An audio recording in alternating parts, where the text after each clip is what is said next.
Hi y'all, how are you doing? It's been a moment since I've been on here.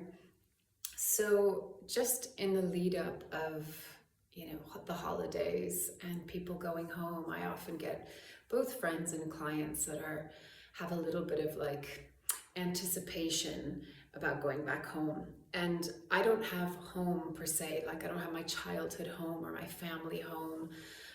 I've come back to where I lived for 8 years and where my mom is currently, and obviously I left and had this whole adventure this last year if you've been following me, and still trying to find home. So it's been really interesting to come back here, and I wanted to just share a little bit of like what comes up, and I think why there's a little bit of the trepidation to go back home sometimes. Like, of course it's lovely and you're with family and friends, and also sometimes that can entail a certain amount of drama if you have a big family or if there's family dynamics. But what I'm recognizing, because my family is literally my mom, so it's very simple. But coming back to the place that I lived for over 8 years, our body, our cellular body, our emotional body, our energetic body doesn't forget. It doesn't forget. And even though this time around I've come back and there's more of a neutrality to being here, I woke up this morning feeling just like sadness. And it's like, wow, okay, what is that? And it's the remembrance of the aspects of being here that were really sad for me. There was, when I first had moved to this place, God, it was almost a decade ago, right? So I was a totally different woman in a totally different phase of my life. And, it was a new beginning. That was a new beginning, and obviously went through a whole chapter of my life. And in that chapter, so much happened, my marriage dissolved, and just being a mother and going through that, and living in a very isolated, like in the middle of nowhere. And then, of course, what happened in 2020 and all of that, and having gone through another relationship in that period, and wanting to leave here and feeling like I was a prisoner to my life and I couldn't get out, and I thought nothing would change. And then there was this miraculous moment where it did literally change from one day to the next. And then I've been on this adventure this whole last year. That's in a nutshell, right?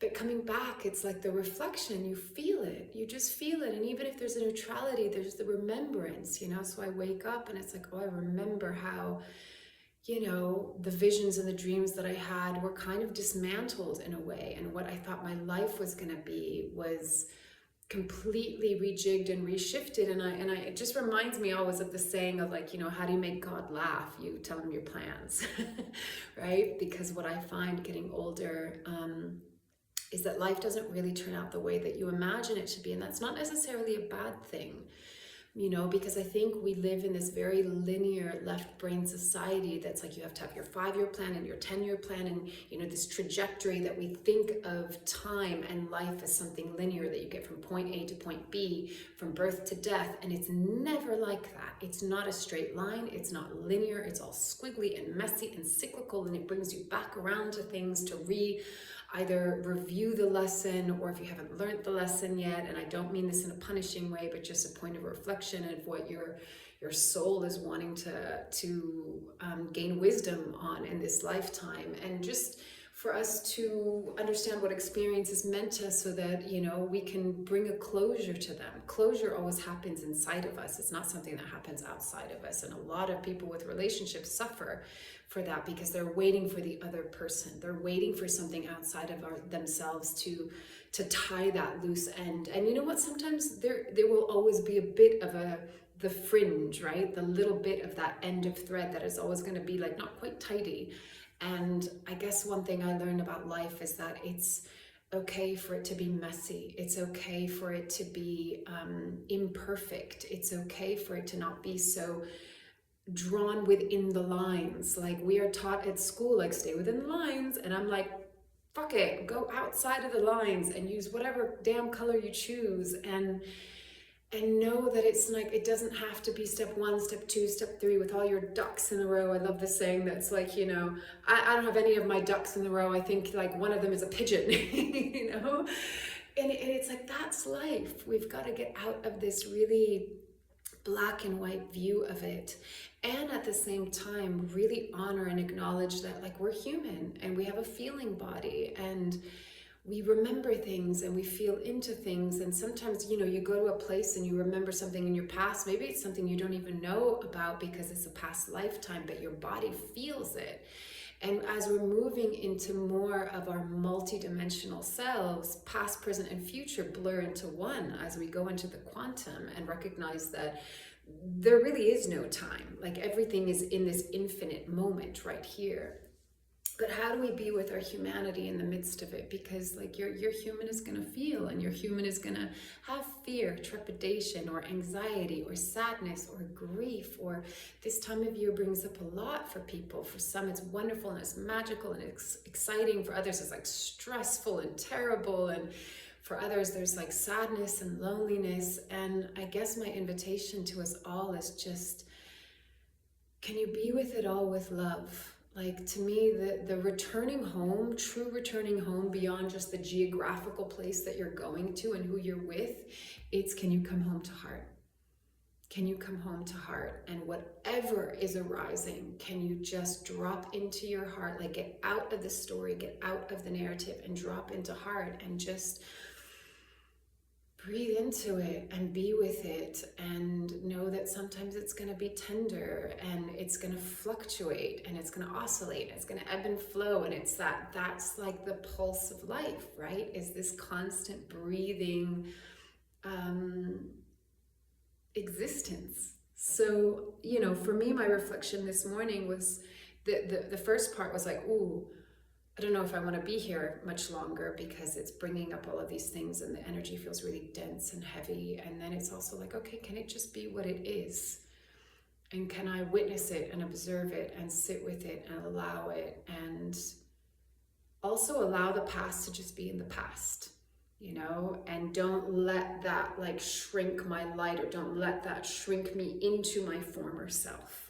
Honor, respect my former self. She's what brought me here. You know, I went through a tremendous journey being here. And sometimes I'm like, ooh, I don't want to go back there, but I'm not going back there. I'm reflecting upon it. And so this time of year in the winter especially is a time of reflection. We're looking back, we're, you know, still maybe digesting and processing, and whatever we need to let go of, let go of. Whatever you need to honor and allow it to be in the past, be in the past. A lot of, you know, the issues or struggles or challenges that people face is that they're not willing to let go of their former self or their former life or the former story.